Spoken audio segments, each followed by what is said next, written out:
প্রার্থী হিসেবে নাম ঘোষণা হওয়ার পর একেবারে পুরোদমে প্রচার শুভেন্দু অধিকারীর সঙ্গে নন্দীগ্রামে অভিজিৎ গঙ্গোপাধ্যায়। নন্দীগ্রামে প্রচারে প্রাক্তন বিচারপতি অভিজিৎ গঙ্গোপাধ্যায় যান, সেখানে জনসংযোগ সারেন প্রাক্তন বিচারপতি অভিজিৎ গঙ্গোপাধ্যায়।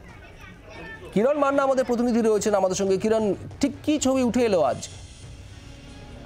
দেখো, প্রার্থী ঘোষণা হওয়ার পর অভিজিৎ গঙ্গোপাধ্যায় আজকে শুভেন্দু অধিকারীর সাথে নন্দীগ্রামে আসেন, একটি ব্যক্তিগত পারিবারিক পুজো অনুষ্ঠানে যোগ দেন। সেখানে ওই অনুষ্ঠান বয়ালে এক বিজেপি নেতার বাড়িতে সেখানে যান। তিনি প্রথম আজকে জনসংযোগ করেন সেখানে, যারা আমন্ত্রিত ব্যক্তিরা বিজেপি নেতার বাড়িতে এসেছিলেন।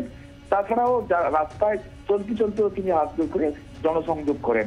তিনি যেটা জানিয়েছেন, ভোটের আগে এসেছিলেন বিভিন্ন মন্দিরে পুজো দিতে এবং মানুষের সাথে দেখা করতে। এখন ঘোষণা হওয়ার পর পার্টি তাকে বাড়তি দায়িত্ব দিল, তার বাড়তি দায়িত্ব বেড়ে গেল এবং তিনি নন্দীগ্রামের গ্রামে গ্রামে ঘুরবেন এ কথা তিনি জানালেন এবং প্রত্যেকের সহযোগিতা প্রার্থনা করলেন। ধন্যবাদ। এখানে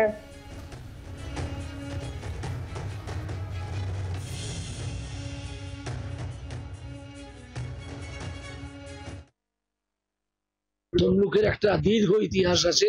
যে কোনো লড়াইয়ে ভারতবর্ষে প্রথম স্বাধীনতাকামী জায়গা হিসেবে তমলুক উঠে এসেছিল, তাম্রলিপ্ত সরকার তৈরি হয়েছিল। সেই ঐতিহ্য বহন করছে তমলুক। তো আমি বিশ্বাস করি তমলুক কখনোই শুভেন্দুবাবু যা বলেছেন দুর্নীতির পাশে দাঁড়াবে না, চাকরি চোরদের পাশে দাঁড়াবে না, মহিলাদের উপর যারা অত্যাচার করেছে তাদের উপর দাঁড়াবে না। বাংলার আওয়াজ, বাঙালির আবেগ, জি 24 ঘন্টা।